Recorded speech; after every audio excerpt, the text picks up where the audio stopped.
Hello and welcome to the Buttcast episode 27. Today we have two special guests. The first one is... Hello. Jay, back at it again. And... My name is Q, and it's my first time here.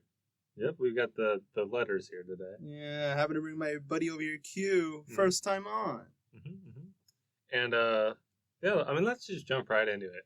So, Q, when did you start... What was your first exposure to Yu-Gi-Oh! As a concept? Did you, watch the show as a kid, or what was it? Well, it's just like, as you guys said, basically, when I was a kid, I would just wake up on early Saturdays just to watch the early anime and just say wow, all these new monsters and stuff like that. And I thought that was a kid, that was rad as hell. Yeah. Just like with Pokemon, for instance.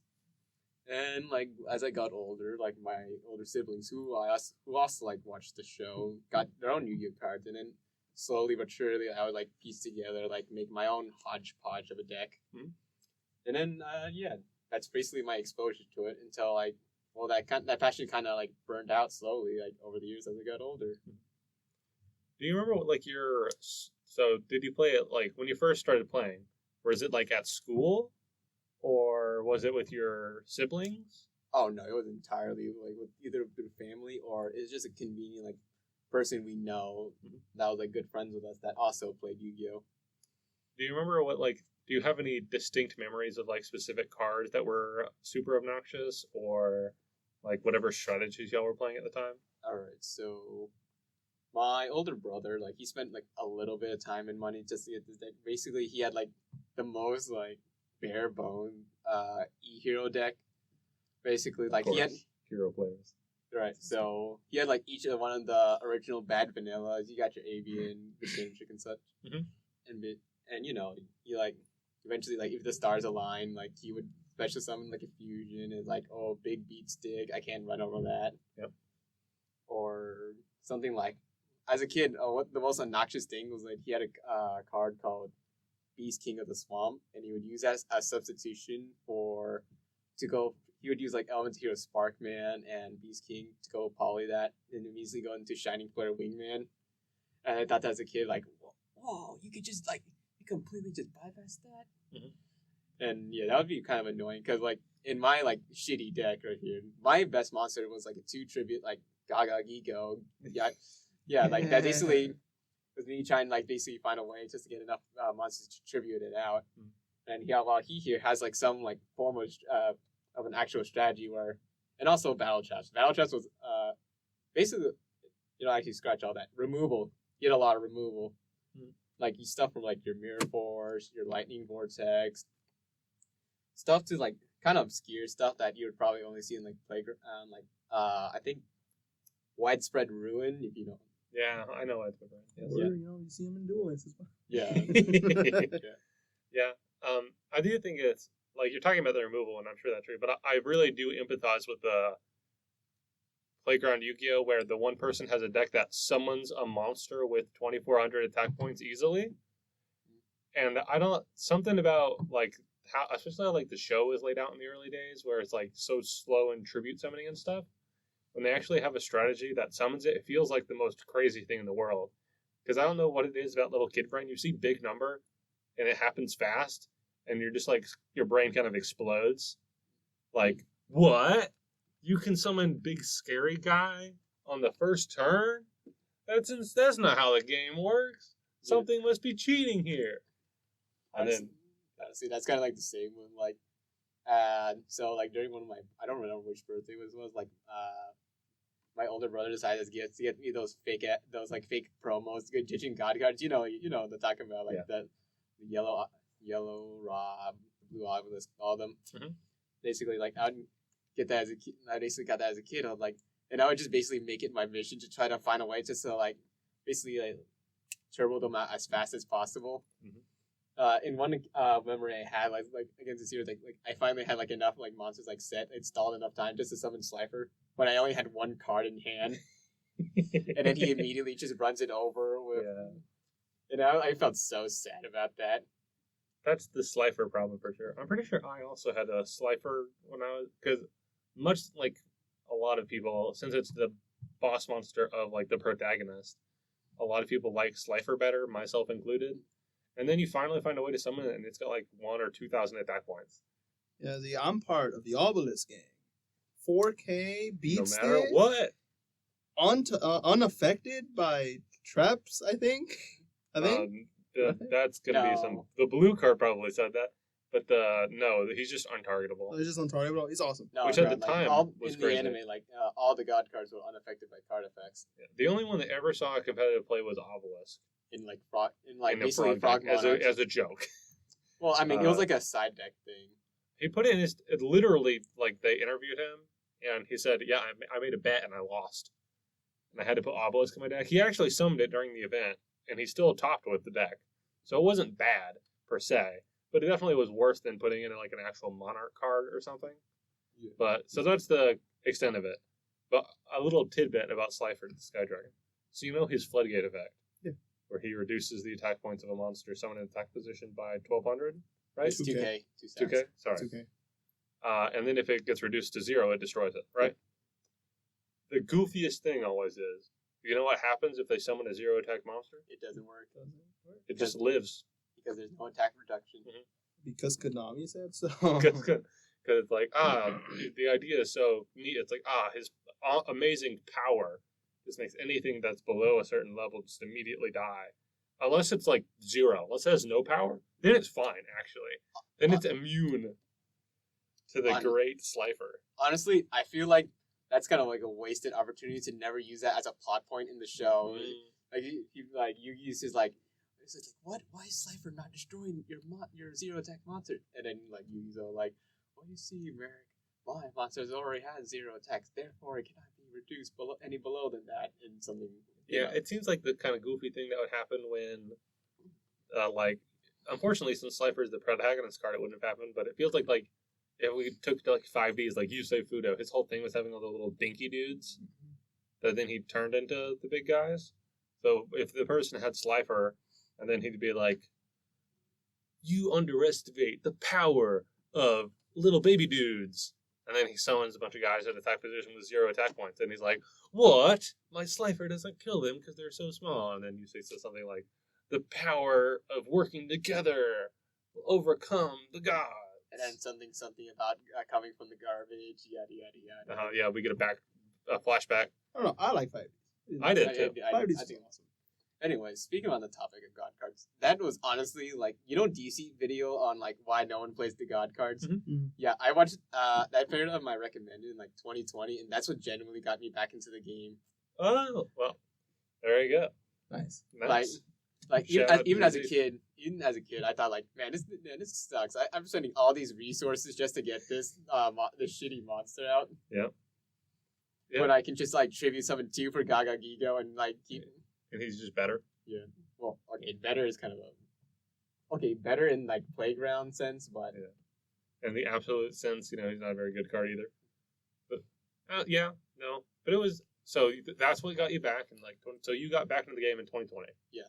And what was the format that was 2020? Yeah, that was like was that summer 2020? Because then Slayers or that's a little after. Summer 2020 was Link Cross format, which is great. Yeah. And then what happened before Link Cross?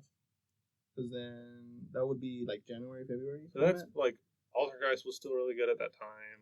Oh, that's before Master Rule 5. Because Master Rule 5 was it was April before 1st. the revision. Yeah. I think Infernoble was around at that time. I don't think so. Whatever. So you're the one who came back into it. What do you remember when you first started getting back into the game? Okay, so like first of all, like I knew what pendulum monsters were. I didn't get them. I just thought like, okay, that's like because the person who introduced me explained to me really poorly. Like he told me like, oh yeah, it's just there's secondary passive effects. I was like, really? It's funny because I think you're the pendulum player of the mobiles. I know. Basically, like I think my first exposure to like the pendulum was like the Performa Pals. I was like, okay, it was like this card looks kind of weird, but I can vibe with it. But it was just kind of like a lot of like returning players. Like I was completely blown. Like what the hell is Link summoning? Like what is that thing? And then it took me like 1 hour just to look look at the mechanics, like, okay, this is actually not as hard as I thought it was. They did a good job with link summoning. It's really just- not complicated once you figure it out. I don't Unlike know. Pendulum, which is still confusing. I think the most problem with link summoning was how it affected every other extra deck monster at the time. Yeah, with the rollback, it's really easy. Thank you, Master Rule 5. I Yes. hate Master Rule 4. Bro. Agreed. Like, I love Toss to death, but Master Rule 4 was not it, bro. Now that I know Master Rule 5, it's just not it. I think I've told this story before, but the first time I ever went to locals, my first match was up against, like, Pepe. It wasn't full power Pepe, right? That was long after the hits. But that was my first ever locals game. I had no idea what Pendulum was, and this dude absolutely rolled and smoked me. Summoning like 20 dudes and Vortex Dragon and stuff. And I was like, wow, I lose. I knew I was going to not do good because at that time I was on DDD. Really bad DDD. That's that was before the Destruction. Pendulums, right? So No, I think that that was no, after. no, That was after Pendulums? That was during Pendulums. So the DDD came out right before Link started. no, the DDDs came out right before Zeus, right? Zeus. Yeah. They were good for like a week, and then Zeus was like, tier 0. Oh yeah, Let's you're go. right, my bad. Well, that's because like So the it's Konami 2 kinda, steps before Link's, because it was Link's came out, and that was during Zodiac format. Right before then was no, it didn't. I think whatever doesn't matter. I'm pretty sure that they were supposed to be a contender against Zodiac, but then Link's came out and completely boned them. But I could be misremembering. No, that's also because like Konami purposely crippled them by not releasing their best support. Like during the time that DDD was like The DDD support was released in the most stupid order possible. no, like during I think during the week, I could be wrong. I could be genuinely wrong here, but I think during the week that they were very good. They didn't had Lamia at the time. No, Lamia was in the destruction deck. No, they were missing. They the didn't have card. the High King Siegfried yet, or High King Genghis rather. This Which is was just the another one episode of of us misremembering stuff as formats. All I know. I think that's every episode. To be fair. Yeah. All I know is that they were missing the really important piece that the OCG had for like a while. So they were, they were fine with Zodiacs. I don't think OCG had a tier 0 Zodiac format. But I could be wrong, because that's before I started playing. And no one will ever know because we aren't going to figure it out. Too lazy to Google it. I'm Googling it and I'm not getting the answers I'm looking for, so it must be a mystery to everyone. It's a mystery for the ages. Well, while we wait Until for someone like corrects you in the comments if you get comments. Yeah, if I get comment. Buck to see if he finds it, I would like to inform everybody that one of our guests is gone. He just he's no longer here. It's good old friend Kirby. Yep. Bro just doesn't show up anymore. Owes money. So he's just gone. He's just He he's gone. Gone forever. Goodbye. It's great. My 2-episode rivalry is over. That was like when I don't know if this is clear, but like when I made this podcast, you and his dynamic was planned to be like a major part of the like ongoing strategy was to have y'all come in alternating, making fun of each other because that was how your friendship worked. And then he just disappeared. And I was like, oh, I guess I have to like restructure how I was going to do this.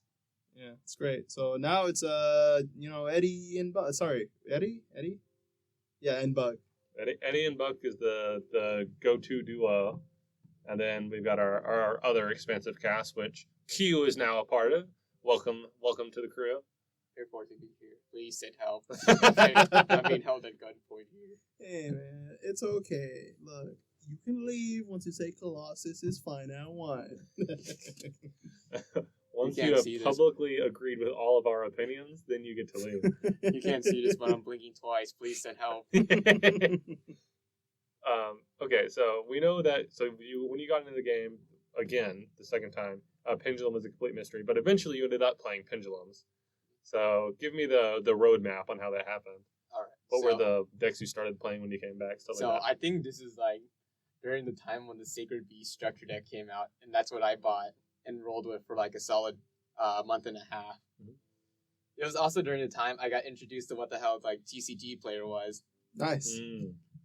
I was like, wow, like I was getting myself like drip feeding myself into the and it's I wouldn't say called drip feeding. It's more like me jumping into the pool as Yu-Gi-Oh, like all into the deep end. Like I was watching other like content creators like Simo. I was not exposed to MBT yet. Okay.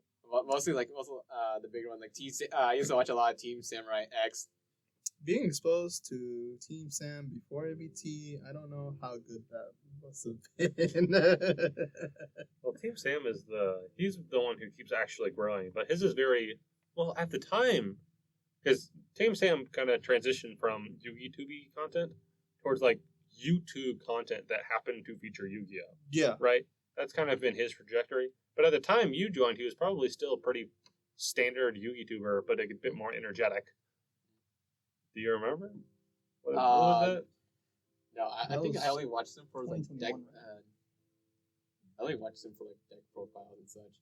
Yeah, and, I think that's as well as other like what is his name? I don't like. He always like posts like random ass deck lists on YouTube. Like you described all little Yu-Gi-Tubers. No. I think Dark Arm Duelist. That's. And who's the guy with the Merrick profile picture? It starts with a K. Oh, no, you were right. DDD came out a month before Raging Tempest, which is where the Zodiacs came out. Yeah. So you were completely right. Let's go. It was DDD, and then a month later was Zodiac. Now that we've found that out. We're looking for a YouTuber that starts with a K. Has a Merrick King Cali? No. Never mind. No. It's just some guy who did like a bunch of. Who posts like honestly a bad deck list for whatever deck. It's not Yasin, is it? It's not. No. I know. I was not exposed to him to like during it. Okay.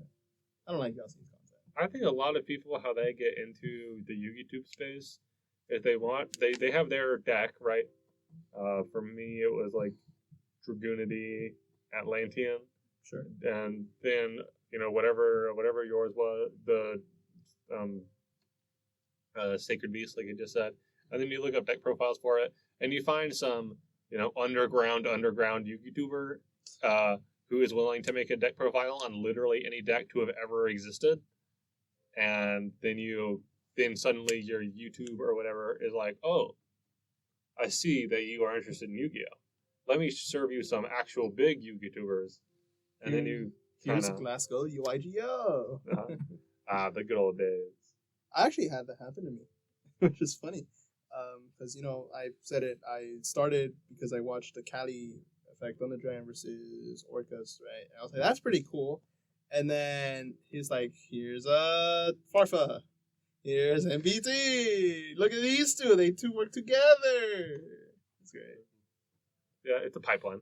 That's great. Awesome. This is the Yu-Gi-Oh! Alt-Right pipeline. You just start from all the little Yu-Gi-Tubers, then you just get pumped straight to MBT, DZ, Simo, Team Sam X1, Glasgow YGO, so on. We mean Farfa for the babies and listening to this. Yeah. Glasgow YGO is Farfa. It's kind of interesting you changed it to Farfa, but I mean, Dante target Sears here, target Dante. It would have been funny if when Nadir Servant came out, he changed it again, because his name is actually Nadir. Yeah. He could have made it all come together, right? Yeah. I think about like DZ, who is a lover of seals, because showing myself as a DZ fan. Apologies. Okay. Showing his giant seal plushie. Yeah, the Pokemon Steel is his profile picture, and he loves that. And people have said that, and he has said, people asked him like, you seem to really like Steel, but you're a Yu-Gi-Tuber and you don't really seem to like Pokemon very much. And he's like, I just love seals. If they made a Yu-Gi-Oh! Seal, I would be extremely happy. Why haven't they done that yet? It is. I guess. Yeah. Well, I mean, okay. No, so it's- when I you didn't talking just about lie. seals, I think like there's a Melfi card that Yes. yeah. And he liked it, but it's a little bit too Cartoon. pastel for his what he's looking for. Well, right now it's just his profile is like a picture of him with like a feel on his shoulder. Yeah. I don't know. Whenever I see like his like thing, I just see it's a dude. Yeah. I never noticed it was actually a feel in the background. Yep. So yes, it's a seal, and he likes seals, and it feels like if there was a seal archetype in Yu-Gi-Oh, or at least a card that was iconic, that probably would have been his name, not Dizif. You know, stuff like that. Like, what's the one dude who's Penguin something on Yu-Gi-Oh? What is his name? Crap. He always uses like the Thunder Penguin as his. Never mind. Whatever. We're getting to the weeds here of all the different Yu-Gi-Tubers. You know, I was. No, I was good. I was about to make mention like Yada. Yeah. You know who I'm talking about. Yada. Yes, you got a lot. And I was thinking like, no, but I think he just likes the card and not just like he like crows or whatever. Well, he's changed his thing, so it's not he is Yada locked, right? But he's Yada that's wearing a Plague Doctor mask. Yeah. And when Yada locked is showing himself, it's a dude wearing a Plague Doctor mask that's like wearing a purple jacket or whatever, so it kind of looks the same as Yada. So that's like, I don't know. It could just be that he likes the card. Very possible. After all, he named it specifically Yada Lock, which is very specific to that card. But also, maybe he just likes Plague Doctor masks, because let's be honest, they're pretty cool. Honestly, I think it's more than likely it's both. It's probably both. Who doesn't like Plague Doctor masks? Like Tri Brigade, the one dude has a Plague Nerval? Doctor mask. Yeah, Nerval has a Plague Doctor mask. It's pretty cool. Shirek doesn't have a. He has a. He He has bird a mask. gas mask, right? Shirek. Well, it is still bird. kind of bird shaped, which does make it look a bit like a Plague Doctor mask, but I don't think it's exactly. Yeah, I know. It's not like I know. Oh. It's more. It's more like I'm just talking about the beak sense. Yeah. Fractal's the one with the gas mask. They all of them are wearing like a gas mask. Well, no, but Fractal's the one with the actual gas I mask. think like Caress is the only one Rugal, without it. Rugal too. I think has some gas masky aspects. I really like the art style of the Tri Brigades, by the way. But it is funny if you've seen the memes where, boys when they're half animal, and then it shows like Rugal, and it's like he's like his whole head is a wolf head, Mm-hmm. and he's got like claws and stuff, and he's like basically like a furry, right? Yeah. Where he's like a anthropomorphized animal, and then girls when they're animals, and then it's Kit and Fairgy, and it's like, yeah, Tri Brigade literally did that. Yeah, they were like, oh, when a woman becomes half animal, she gets cute little ears, and when a dude becomes half animal, he is mostly animal. I don't know, man. Oh, Have you seen Shirek without his mask on? He is the exception. And some people, I've like, who is it? If put you on blast, the people, crap, I can't remember that. They edit for everybody nowadays. Not teammate. People who like alpacas. What? Oh, gosh dang it! Now I'm gonna have to find out who I'm talking about. Is it Team Alpaca? No, god dang it. They edit for people now, but they have their own channel. It's a couple, and they like alpacas. Mm-hmm. I think it's Team something. Anyway, doesn't matter. But the girl in that couple like openly thirsts for Shireg no mask. She's like, he's hot, and she makes a big deal about it. And she was very excited to buy the ulti of one of the Shireg cards because it. Right, she bought the him. Starlight Persephone. Yeah. Persephone? Yes, exactly. She bought the Starlight of it. Anyway, I'm now looking at the masks. So yeah, Rugal, you can see he's wearing like an actual mask on top of his dog face. Oh yeah. Don't worry. We'll fix this in post editing. Nope, I don't edit. Oh, okay, but never mind. Yeah, he just stopped editing like. I did in the episodes ago. beginning. He stopped editing like many episodes ago. It's great. It's great how it's all being caught on recording. It's okay. Look, we have free music. It's true. Yeah, I've told this many times, but the formerly Anchor, now Spotify for podcasters, would give me like notifications like, "Hey, you should throw some music in the background." And I'm like, "It's already there. I'm not in control of it at all, but every time I record, someone's playing something." So it was perfectly quiet when we came in here. Yeah. And now there's going to be music in the background for probably almost the entire duration of the podcast. It's not bad though. It's not bad, you know. And sometimes they really struggle, but other times they make beautiful music. And I'm glad that people are improving. Sure, that's how I'm going to spin it. Yeah. That's how I'm going to spin I that. love how we were talking about like, oh, how did you get into pendulums? And we just talking about like furries and such. Bro. Yes. No, actually, no. Zephyr player. No. Honestly, that's Jason. I was just gonna say like I don't play pendulums now, especially in cashier format. I genuinely did try to like make stuff work. Like first started with like Zephyrs, then I thought I got a little bored of that. Well, okay, honestly, the point of that deck was for me to turbo out VFD when that was legal. Yeah. As was many decks.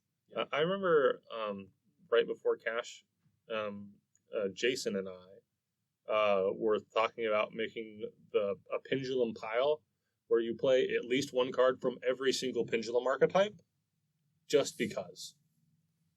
So what? Your Abyss Actor is going to be the free special summon? Yeah, like you play Curtain Raiser, and it's like you got to play the Amorphage. What, Sloth? So you're going to play Mine. Sloth, and you're going to try to summon it with the Seals. Then obviously you got to play the Zephyr cards. And then you gotta play the Symphonic Warriors, get the extra normal stuff. Yeah, you got to play the and then you've got to throw in some Ignites. You have to have get to the new super heavy samurai cards. You got to play the Despot 07. I think we decided not to do normal archetypes that happen to have a few pendulums because then it gets a little messy. But he tried to make it work, and he showed me a list, and I was proud of him for coming together that stupid concoction we made. You know, it was called the glue that was holding it together was Hulk. So I know. Anyway, so that was a fun little thing about trying to make pendulum work, but pendulum is just not really very good right now. So anyway, you started with Sacred Beast, And and then from Sacred Beast it became Zephyrs. Yep. Oh, you went right over. Yeah, So when did you understand pendulums? When did I understand pendulums?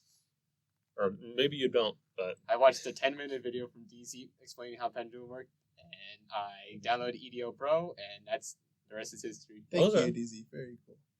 I don't remember that.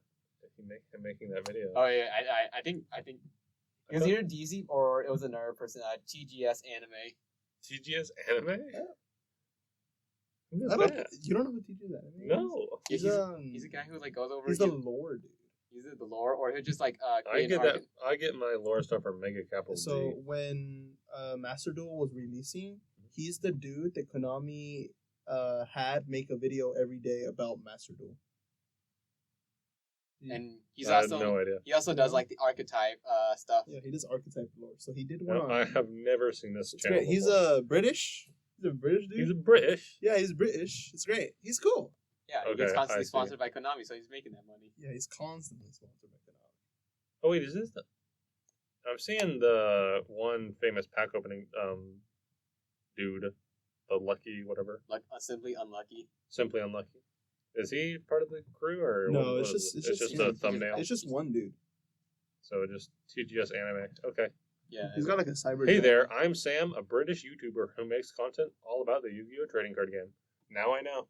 Yeah. Now I know about TGS Anime. You know, all the other episodes is the MBT Fangirl Club. That's true. But now that I'm here, it's the DZ and everyone else Fangirl I love Club. DZ. DZ arguably was my favorite YouTuber for a while. I don't know. I look at the quick tier list. Like, not really a tier list, but Simo, I look at him and I'm like, he's just broken the formula. Right? Yeah. He's just got all these long-running series that he does. Like, he doesn't need to innovate anymore, which kind of makes it kind of like, you know, I know what I'm going to get when I watch his videos, right? I'm never, like, excited to see what's the next big thing he's going to come up with. But at the same time, the series he's had are really good.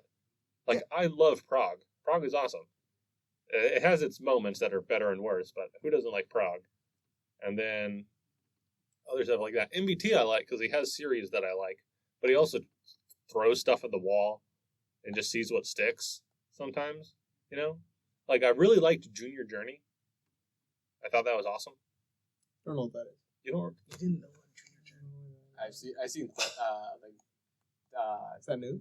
thumbnails of it. It's old. Okay, then no, I wouldn't know. I've seen like thumbnails about it, but never clicked on it. So I will quickly explain Junior Journey. So when Yu-Gi-Oh was released, they released 2 rule sets.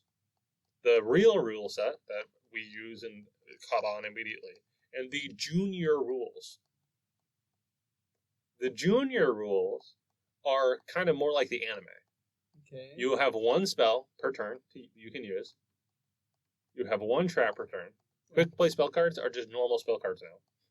All spell cards are now either normal or continuous, and traps are kind of the same, right? Okay. You have 1 trap activation per turn, 1 spell activation per turn. You can only set 1 card per turn. What do you mean set 1 card? Like 1 spell trap. oh. And you still only have 1 normal summon set, but it can be any level monster. Okay, so you just have a deck full of blue eyes then. Literally, yes. So it's in the beginning it's kind of goofy because it's like, you know, they're just all playing the big tribute summon guys as their vanilla beaters, and then all the other stuff is the same, except it's harder to have removal because you can't set multiple things.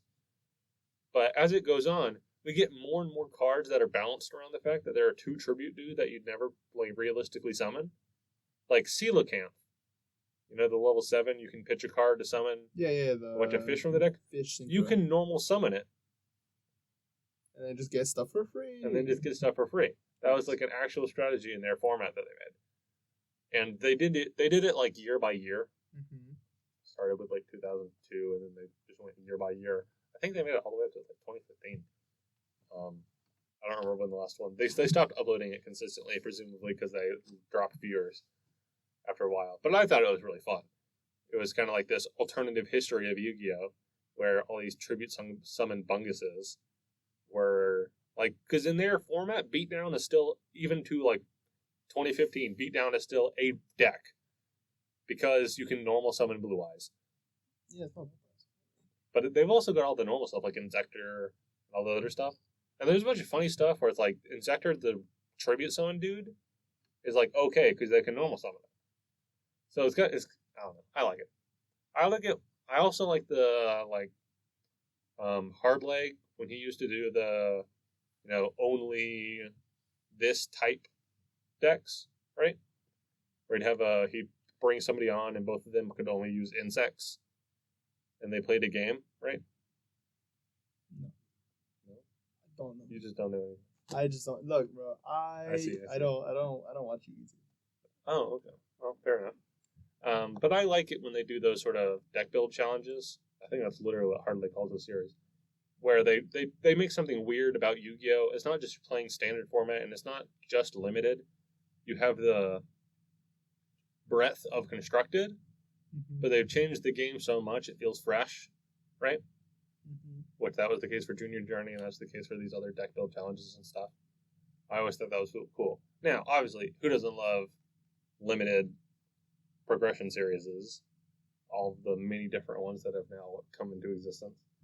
Too many. Too many? Too many to watch. Too many to watch. You still only watch the big ones. Which now, because playoffs ended, so now it's just basically Prague. There's not really another big progression series going on right now, I don't think.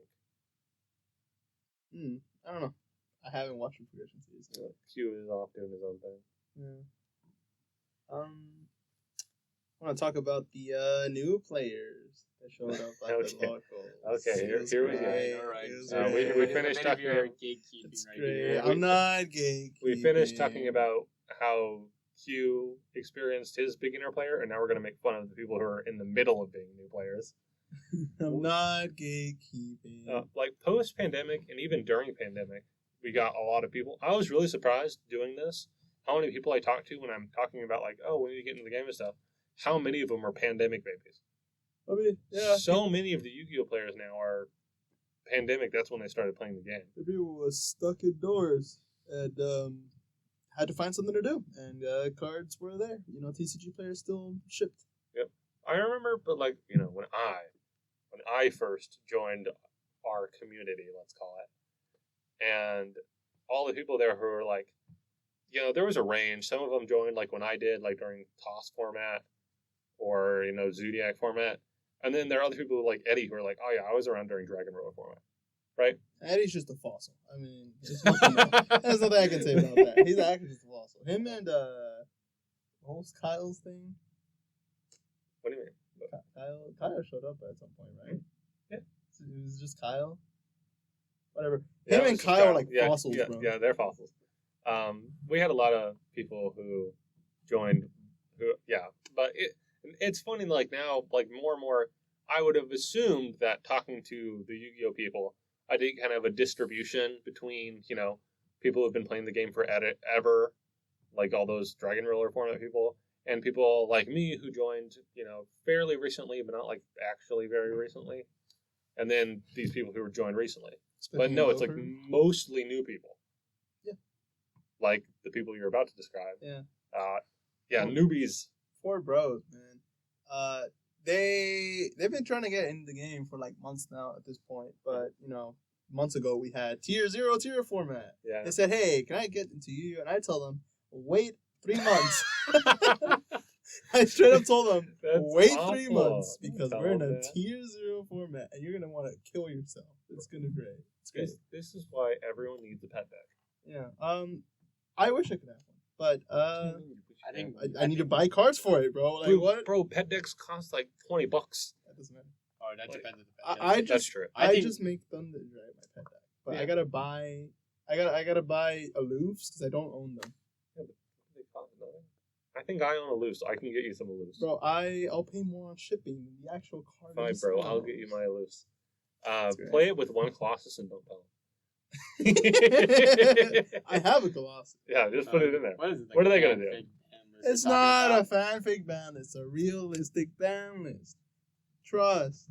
Colossus to 1. Colossus to 1. Who is losing to Colossus? A Flunder? lot of people would be lot of- losing to Colossus. Flunder? The problem is that they're just going to throw in some stupid combo deck. Corridor. If you guys are so worried about it, just I ban don't Corridor. care about Corridor. I'm And talking Corridor's about. the Corridor's not not the the problem. It's not the anymore. problem. It never really I'm thinking they're going to play actual Thunder Dragon cards and some goofy like Dragon Link. It's good.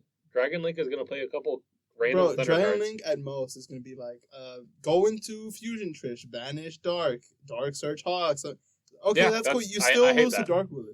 It's still lose to. That's 2 slots in the extra deck and 3 in the main. It might be Power Corrupt. However, It's just annoying. No, it's 2 slots in the extra deck. You know how tight that extra deck is? I think there's an order to these things.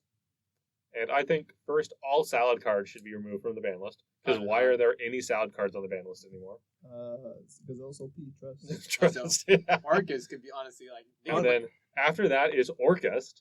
No, Harp Okay, Horror no, should go to they- 1. they- Harp and Colossus are the same power level.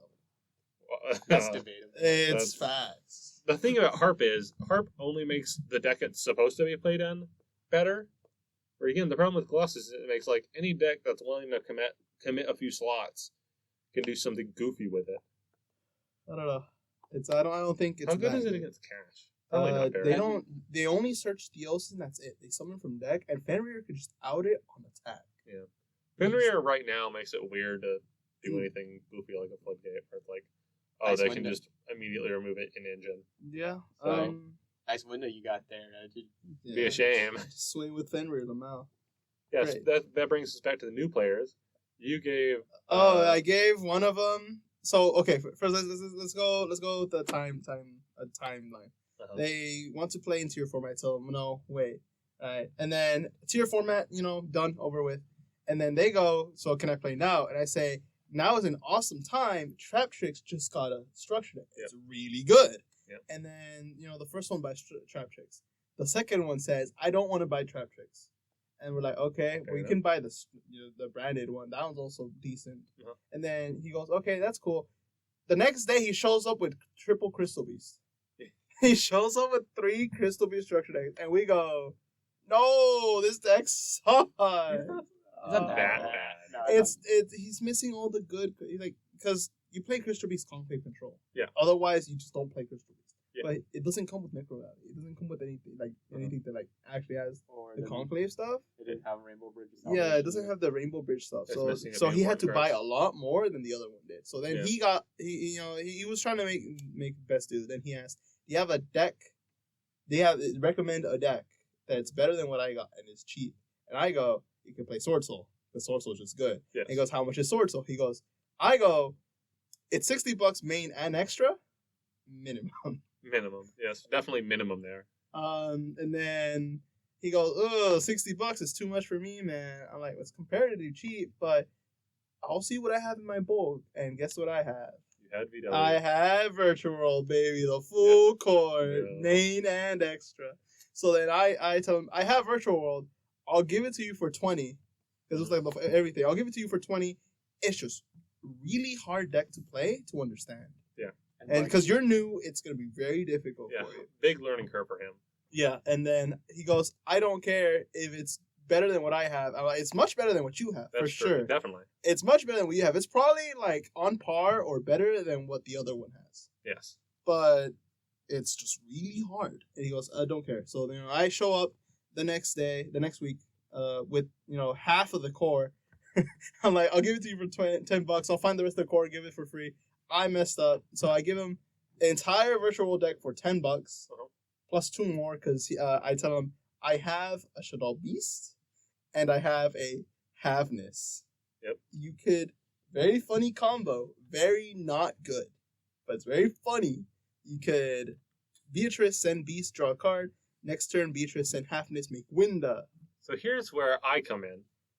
I am, just hanging out, and I see the new guys, and they're like having serious problems trying to move through a turn, right? They're arguing about something. I go over, and I'm like, "Hey, what's going on?" And I see that the new guy's on VW. And I'm like, this is not going to end well. I already know. And he's like, "I don't know what to do. I don't know how any of these cards work." And I'm like, "Who gave you this deck?" That's like giving a 5-year-old a firearm. Like, this was a mistake, whoever gave this to you. And he's like, "What do you mean?" And I'm like, "This deck is way too complicated to just give to someone and assume they'll figure it out." And he's like, "Oh, help me." And so I'm trying to walk him through how to do his combo. And the other person's like, they're on Trap Trick, and they're like wondering when they can use their trap cards. And I'm like struggling because I'm like, they're in the middle of a match, and I'm trying to teach this guy basic combos. And I'm like, well, I'm trying to teach you a basic combo, but we have to worry about like what trap hole card is going to flip on us. So I'm like, I really don't know. This is not a good place to teach you. But after this is over, I'll teach you a test hand, whatever. Right? And I'm looking through the deck list, and I'm like, what is this garbage? Because it had Beast and the Havness in it, Yeah. and there was no Winda in the extra deck. No, it was there. Not when I... Oh, no, when you... He, not knowing what his cards did, had taken out the Winda, but had left in all the cards to make Winda. So I'm just like, what? What is the point of this deck? And I'm looking at him like, I can make a Crystal Wing? Pass? No, I can make Caligula Crystal Wing. Okay, what is all this other crap in here? And I'm like, do you have a Winda? And he's like, what's a Winda? And we're looking through the cards. The guy's like, okay, you have a Winda. And I'm like, to be honest, take it out. Take out this other stuff. You're over there giving him funny stuff. I'm like, I need to make this deck as simple as possible for this person to be able to do anything. Hey, he summoned it today. Yeah? He's already doing better. He's figuring it out. But it was definitely funny for me to show up and then have to teach someone how to play VW on the spot in the middle of a match. And I'm like, how did you get in this situation? That's funny.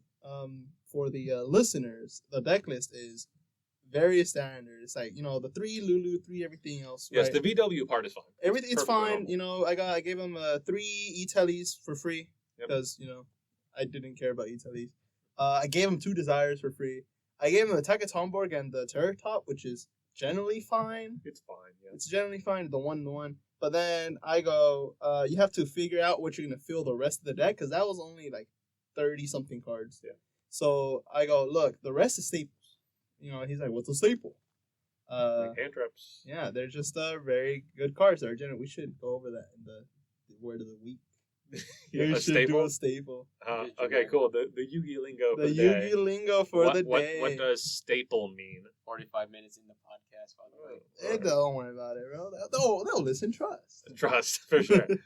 A staple card is any card that can be played in many different decks. Just a very good card to have. Generally, it's very versatile card. Examples would be Ash Blossom, which is played in every single deck today. Yes. So some examples of staples to the categories of them is like hand traps and board breakers, and then like we'll call them Floodgates. consistency cards and floodgates. There we go. We'll call those the 4 categories: floodgates, consistency cards, hand traps, and board breakers. That's basically what the staples are. And then Called by the Grave is a staple. Yeah. Ash Blossom's a staple. Effect Failure is a staple. Evenly Matched is a staple. It's Lightning a side deck Storm. staple. Lightning Storm. Yeah. And then like Dusters. during some formats, Tick Boo and stuff like that is considered a staple, Yeah. right? It's just, again, you're right. It's just any card that can be played in almost any deck and is just generally good. Those are the staples. A lot of people recommend that you invest in the staples because no matter what deck you're playing, you'll always be able to use them. Yeah. I recommend you go, get a dainty little core first, whatever, right? Yep. Something that works, so that you're not feeling like you're sitting with a fistful of cards that do nothing. You can get something cheap, I don't know, and then you go for your staples. Because then after you get all your staples, the expensive part of Yu-Gi-Oh! Isn't the deck cores. Usually not, yeah. Unless you're like cashier. Yeah, there are exceptions. It's usually the staples Staples. because Yeah, and the extra everyone deck. wants them. They're very Yeah, well, those expensive. are staple cards too. Yeah, like Apple would be a staple extra deck card. Well, Yep. I think it's better The like Nightmares. access code. Yeah, Yeah. Access Code is definitely a staple in the extra deck. So once you get those cards, it's not very expensive. Like again, the VW Core, you sold it to him for $10. Yeah, But the VW core itself was like even if you actually spent the full price, like 25 maybe, yeah, which is like that's costs nothing. Admittedly, it's not as good right now. yeah. But like, I remember Salad too. It was like it was the 3 structure decks and a couple extra cards, so like $40 to have that, and that was competitive at the time. And right now, you can pick up Flu for nothing. I mean, the Advent. Unexplored is pretty good. Advent. Advent is the exception, but you don't need Advent. And You Auto can. Prosperity is kind of nice. You don't need it. Yeah, you don't That's need prosperity. that's you the just pay thing. extra. You can build a cheap version of Flunder that is almost as good for way cheaper. Yeah. And that's what I would have recommended. In fact, I did. When they were talking about what decks to play, I was like, I did the same as well. I told them you can do the worm one, Sword Soul. I just Yep, talked about Sword it. Soul. Sword Soul's good. I told them branded. It's Branded, good to Wanderers. work on. Yeah, it has a lot of you can buy in really low and have a playable deck for branded, and you have lots of room to upgrade it slowly. It's very good to work on. Yeah. They didn't want that one because they saw me playing branded. Because I was playing branded at the time. I hate that deck, by the way. Losing to Ash Blossom sucks. Yeah. Dealing with deck. Anyways. Bro, just play the Aqua Dolphin. No, that's cringe. Main deck. No, main deck. No, I sold combos. No, it's just main deck it and then the fusion deployment. You just summon it to get rid of the Ash Blossom. So It's dumb. very funny. It's a dumb deck. I hate that deck, man. That deck is fun once it gets rolling, but then it's like you lose to Ash Blossom 9 out of 10 times. Yeah. You really do. So Giant Link is best deck. Don't let anyone tell you otherwise. I will tell you otherwise. It is not very good. It's all right. Yeah. So they didn't want to play branded. They didn't want to play Flunder for some reason. I told them, bird. Yep. And then they were like, I don't I can't remember who it was. Someone we talked about playing birds, and they're like, I got the deck profile. And we're looking at them like, no, that's bird up. That's different. It's Amro. It was not Amro. Sure. I talked to one of the new guys. All the new guys. Oh, wait, Not one of your new guys, a third new guy. Third new We have a lot of new guys. Some new guy who came in who was like, oh, I just got back in the game. I'm playing like Master Duel. I was wondering what deck to play, and we're like, oh yeah, here's some cheap decks, Sword Soul, Bird, and we called it we were calling it Bird, Flu, and Flu Wanderers interchangeably, Mhm. So he looked up bird, and he found bird up. And we're like, that's a deck, but that's not the one we were talking about. It's also kind of cheap. If you want to play, it's very hard. Because it's a combo deck. Combo decks tend to naturally be difficult to play. For new players, especially. But anyway, yeah, we should all have pet decks. That way we can play with the new people. I'm trying to make AIDS. AIDS. That's my pet deck. Does that work? Yeah. I feel like there's some context here. No context. No He's context. building AIDS. I'm building AIDS. If you know, you know. You know. Yeah, if you're a real one, you know. Best deck, by the way. Don't let anyone tell you otherwise. I will tell you otherwise. AIDS is awful. You should already know that by the name. Yeah, but it's interesting. Like, I have Blue Wander. Anyway, but let's talk about other stuff for new players. One thing that's really interesting for new players right now is a lot of people have ABC cores. Sending ABC core, by the way. And Ancient Fairy Dragon just came back. Yeah, that's a very good. So a lot of people are trying out ABC again. Mm-hmm. With now, there's a lot of possible price. This is one of those things where you can build it really cheap. You can build like actual ABC with the Dragon Ravine just to get to the Fields Village, just to play ABC. Yeah, for really cheap. Yeah, that's not that. That deck costs nothing. If you want the good version, which is where you're playing adventure plus the Therion cards, that's expensive. Yeah, but you can work up to it, right? You can start with the cheap version, and then later on, you're like, you know what? I'm going to get the adventure package, or I'm going to get the Therion cards, right? So that's one of the good things. That's one of the things that's really good for new players is you give them a deck they can integrate, they can slowly improve. I think ABC is pretty good. I mean, at the time they were here, it's really fun. At the time that they got in, Ancient Fairy was still banned, so it's hard to recommend. Why would you recommend ABC? But ABC, like as a deck, is pretty user friendly. I want to say. Yes, I agree. And it's it's pretty cohesive in what it's trying to do. It's trying to end on IP and the banished dude. Yeah, generally. ABC Dragon yeah. I think it's really cool because it's got a lot of neat little interactions for them to learn, but it can be pretty straightforward, right? You can play it like brain dead, like a computer, or you can like try to do some cute stuff where you're equipping things and then specialing them with the different, what is the words I'm looking for? Whatever, doesn't matter. But you can play it you can get a computer to program it to play the basic combos, and then it's just those niche hands where you're like, how am I going to figure out how to use this hand? That it takes a little bit more brain power, and that gives them an opportunity to kind of learn a bit more about how the game works, right? So that's a good thing for them. That's a good thing for Sword Soul as well. You do not need a brain to operate 90% of Sword Soul hands. Yeah, Sword Soul is very low skill floor. But with integration with the 10, you give it a bit of a higher skill. Yeah, that's exactly what we're saying is decks with low skill floor, high skill ceiling is what you want for new players. Because they're coming in with 0 skill, so they're at the bottom. Yeah. And you hope that they'll become really competent players. So you want something with a high skill ceiling. Which right now would be, branded. Sword Soul. ABC is pretty decent. I don't think Flunder has a very high skill ceiling. Not at all. It's just very low skill floor. That's why it's low on both. There's a little bit to it. It's not like it's rock bottom skill ceiling. You can add some more engine, but that's playing on Okay, that's like making your deck worse. Mm-hmm. But knowing how to, there's a couple little things playing Bird about how to close out games, and most of it's just being smart with your interaction, because without Barrier Statue, it's a lot more important. To know when to use your interaction, stuff like that. Oh, Tri-Brigade is also very good. Yeah, generally it's it's kind of easy. You go, you end on the Trap card Revolt. Yeah. And hand traps. Revolt Pass. Yeah, Revolt Pass and hand traps. That's pretty basic. But then you can go. You can go Apo. Yeah, you can do the full thing. That would be the higher skill ceiling.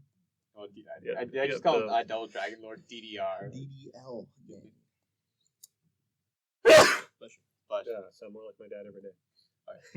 Speaking on to do your parents not do that? Your dad? Do what? Does your dad not sneeze like he's screaming?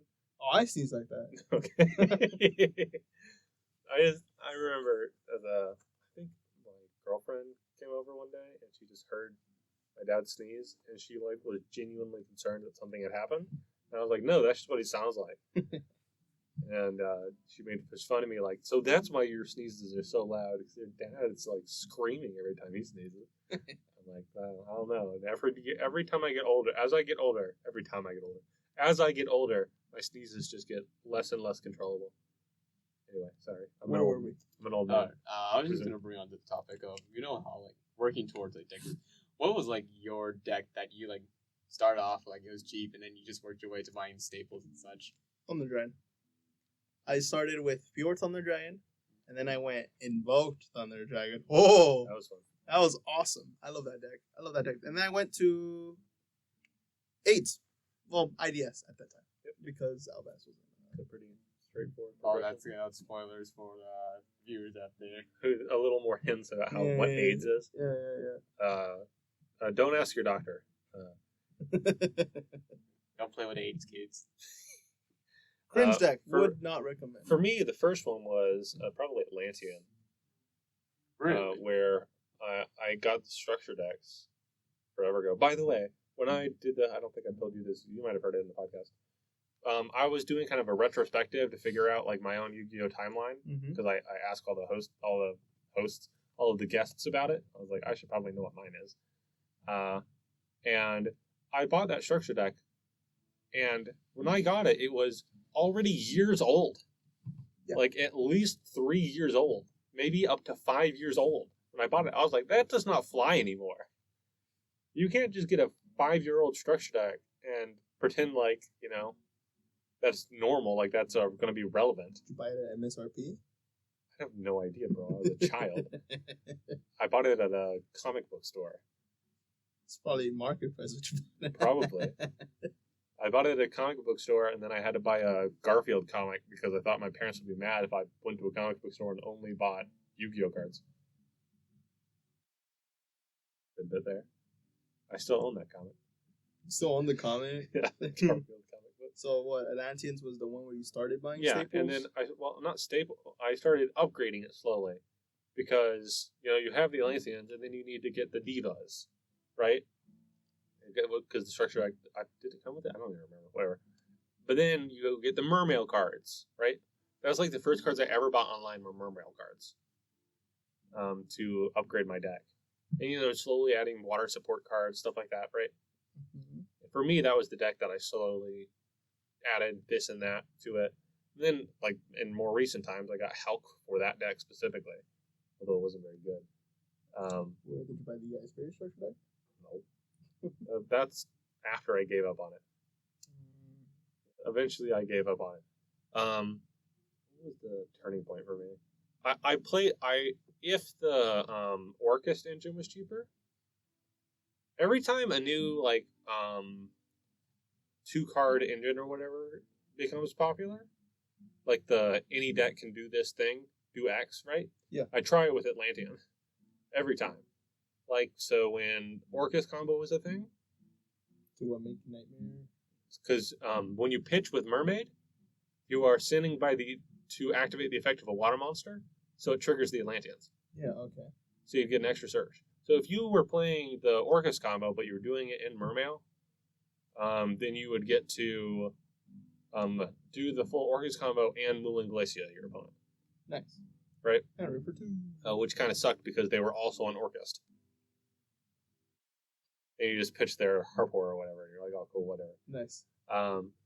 But then when the Hulk combo was a thing, you could do the same thing, where you're playing the normal Atlantean combo, but you go through the Hulk combo, and it was a little better because you had minstrels to look at your opponent's hand, so you could rip out a hand trap before you committed to the full Hulk combo, was the theory anyway.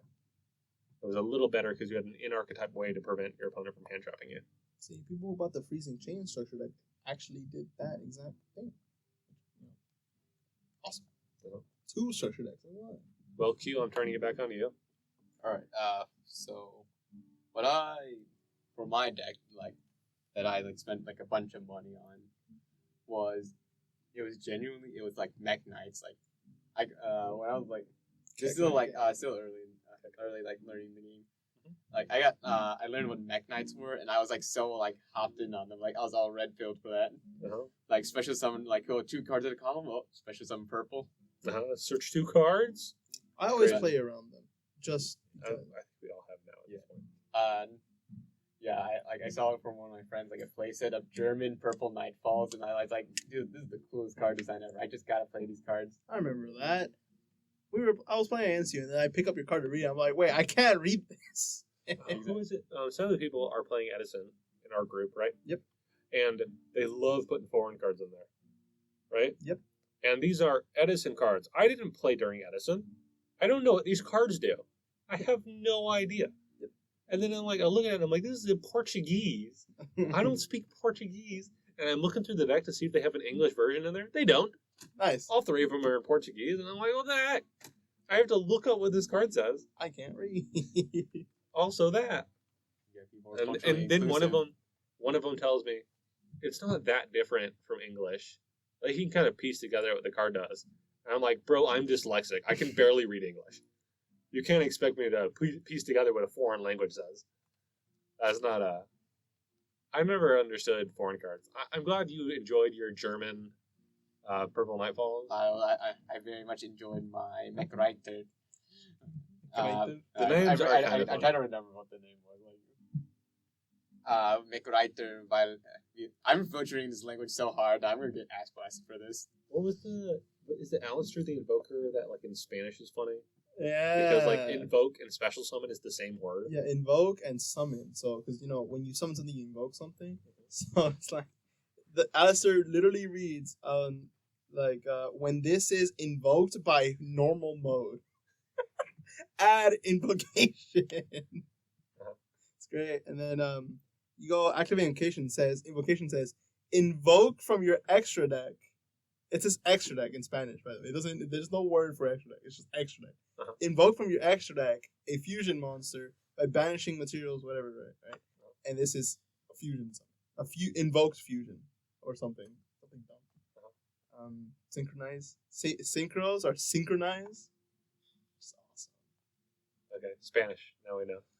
So, like, the main staple I work towards, and then this is like something so out of reach for most people, but it was actually getting a playset, a Pot of Prosperity. What? Bro bought one legitly, and then he proxied 2 of them for like 5 events back to back. Events? Yeah, events here. And then like yeah. And then it took me like nearly half a year just to save enough. Just basically like, well, I could have bought them like right then and there, but it's more like I could buy them, but I couldn't afford them in that situation. It's funny. Financially, it was. Danny was like, Danny is a huge stickler for the rules, right? Yes. He didn't know that he was proxying. Like no one mentioned them, so I was like, okay. Well, no one mentioned. You think I'm gonna snitch, bro? Yeah. Great. Yeah, that sounds about right. I still have those prosperities. Like, honestly, I could have sold them when they were high, but honestly, I worked so much towards them that they had sentimental value to me, so I'm just gonna keep them. I see what you mean. It's funny because those prosperities you proxy were like shifted. They were actually not good. artwork shifted. It's funny. I think we used to have a lot more goofy proxy folks in the group. If you remember The some. Black Wings one? Yes, I played against him like once, and this dude, I think I was playing Thunder Dragon at that time. Comedy genius, by the way. I'm like, so then I go, okay, let's play, alright? And I didn't know, no one told me. And he pulls out top loaders. He pulls out top loaders. Did you ever see this guy? Okay, we had a dude. He's still around, but he doesn't come all that often anymore to play with us. He plays Black Wings. He has since 2019 at least. I think earlier than that, he's just been playing Black Wings. Never changed his deck. And his entire extra deck is in top loaders. They aren't in card sleeve. They're in top loaders. They're not even real cards. And a lot of them are fake in the top loader. Some of them are real. Like proxied, right? Some of them are proxied, some of them are real. And there's more than 15 of them. There's more than a 15-card extra deck. And some of his main deck cards were like in different sleeves. Yeah. Right? So he's got mixed sleeves on and the point is that his deck sucks so much no one cares that he's doing all that stuff. It's just kind of funny. Right? I thought it was funny. When he rolls up and he's like, oh, wait. And then he starts shuffling through the top loaders to find the right extra deck monster. I don't know why. I thought that was hilarious. And then he pulls it out and it's horribly, like, the print is, like, way over off the card. And I'm like, oh, that's a proxy. And he's like, yeah. And I'm like, oh, okay. And then in my head, I'm like, then why is it a top loader? No, I was honestly genuinely asking, like, why do you keep all this stuff in top loaders? Like, I think sleeves are more cheaper than this. Yeah. It was a bizarre experience the first time because I was playing. I was like, you know, because when I showed my first time like actually playing against real people is like here, and he shows up one day and I'm like, oh, you want to play? He's like, yeah. It was a bizarre experience. It was bizarre. This dude. You play against him and you're like, is this normal? No. The answer is no, but it's funny. Oh, that's crazy. It reminds me of the Red Eyes player. Yeah, the Red Eyes. That was a Red Eyes player. I remember when he was new. Mm-hmm. That was a long time ago that he was new, wasn't He's it? not even here anymore. That's the thing. He doesn't show up. Yeah. But yeah, the Red Eyes player, it was great because I was playing Invoked on the Dragon at that time, and he was just getting rolled. And then I go, man, I wish I had like because I wholeheartedly best deck. Right at that time, you know, low power level, you know, Thunder Dragon, Titans, kind of crazy. I was like, I wish I had a weaker deck. He's like, okay, that's cool, bro. Next day, he shows up with like full Cyber Dragon, and I get rolled game one. And I'm like, wait a minute, what the heck? Great, you know, Infinity's crazy guy. I remember that guy. It was kind of. I remember because he got into the game, and I was already part of the group, right? Mm-hmm. And so I helped him, and I'm over there like, okay, cool. You know, we're gonna help you pick out your deck, right? We're gonna help you, and like I'm over there like, try not to go for anime bait because it's gonna be overpriced. It's not gonna be very good. And he's like, okay, I understand. Next day he shows up with Red Eyes, like full Red Eyes deck that he spent way too much money on, and I'm like, He had Dragoon. I'm happy for you. At the time, he didn't. Not that time. He bought Dragoon when it came out. That was before Dragoon came out. No, because then he actually bought Dragoon afterwards. Yes, after Dragoon came out, he bought it. And he played Dragoon. He played full Red Eyes. And I think I remember when he picked up Cyber Dragon. I think it's because he played against Ed, who was on Cyber Dragon at the time. Yeah. That was before the terrorization that we all experienced from Drytron. Yeah, I miss Eddie playing the Cyber Dragons. It was great. And also, do you remember what his pet deck was? It was the Cyber Darks, right? No, that was before. I'm talking about before. Yes, that's true. Before then, you probably might not even been here. He was on Cyframes. He loved Cyframes. He used to have a personality. Yeah, no, he loved. Yeah, Cyber Dragon is like his real competitive deck. Yeah. At the time, I know he had ABC at some point. At some point, I think that might have been before me. Before He's the machine player, dude. He loves machines. He was really excited about Kashtira because he's like, finally a deck I like that looks good. Because, you know, again, he is a machine, big bungus, that's what he likes. And then he looked at it and they're like, oh, this deck is $1,000. Yeah. I can't play this. Yeah. I mean, he has the core. He's just missing Asshat and Eosis. Those are the only two you can say, I think. And yeah. And Bryce Hart as well. Yeah. So he's missing a few important cards, but the reason why he did that, but he that's his preference. And I do feel sorry for him that it ended up being so expensive. But speaking of, you love dragons. I think that's pretty clear. Because you did Thunder Dragons, and they all just look like dragons that are electric. Yeah. And I also, dragons are cool. I agree. Like, overrated, but okay, I don't know. Hey, man. I play a mobile game called World Flipper. Mm-hmm. And in it, obviously, they have all the characters, right? And I play it a very specific way, which is anytime I get, I always use whatever the highest star units I have are. And if I have multiple, I always do the most attractive female or the coolest looking dragon. That is my, every time. I do not care about how good the characters are. That is my casual game. Where I'm like, I'm going to do whatever looks nice. And I've identified that what I like is cute girls and dragons. Those are like the two things I think are right. And I realize that for people like Eddie, it's like machines. Mm-hmm. That's what he really likes. and for you it's dragons, and for a certain person who owes me money, it's women. It's just It's girls. just his thing. Yeah. What about you, Q? What is your thing? You don't seem to like dragons. Or are you talking about in general, or like He's like just he's Yu-Gi-Oh? a cyberse player. Yeah, honestly, I love like the cybers. Like I love things The spamming. aesthetic they have. Yeah. Like, So like the robot kind of aesthetic. Cause you know, like as a kid, I loved like the mecha animes and stuff. Okay. Fair enough. Fair enough. Like especially in Yu-Gi-Oh! GX, like the XYZ BW, like that shit was like my like I always wanted to have those cards. Like this was easy just to turbo out XYZ BW Dragon Buster, whatever his name is. oh, okay. I think it's, for me, I think oddly, I think I would prefer if they were like I think I prefer the what is it, British plane, like if they were just actual like spaceships and planes and stuff. Like I love the Suships. Yeah. I think I prefer that over like the humanoid robots. I think I just prefer if they were just actual machines. Oddly, I'm realizing this about myself. Okay. Like I don't really like the aesthetic when it's like a human. Anyway, I think we have kept Q captive long enough. He sent me out of the basement. I haven't seen the sunlight in so long.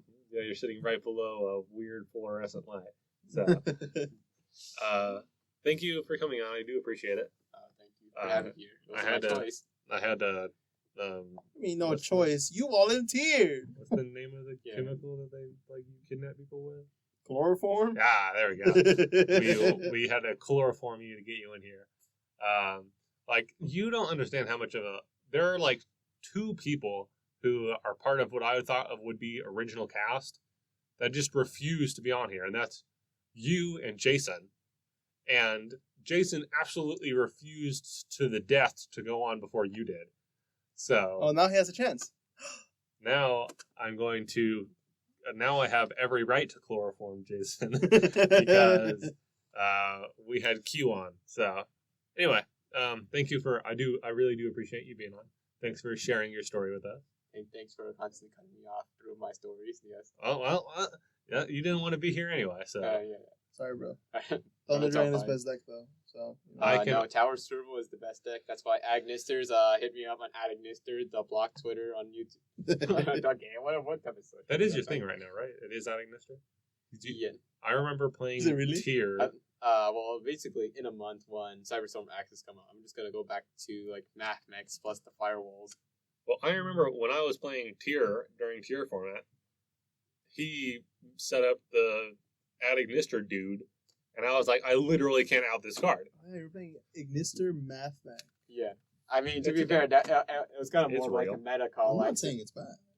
because like it was kind of more of a meta call because I would look at Tierleman deck list. It's like they don't have an out for this. I can just make 6K and just sit on this It entire was thing. upsetting because I was supposed to. I just hadn't paid for anti-cheese white woman yet.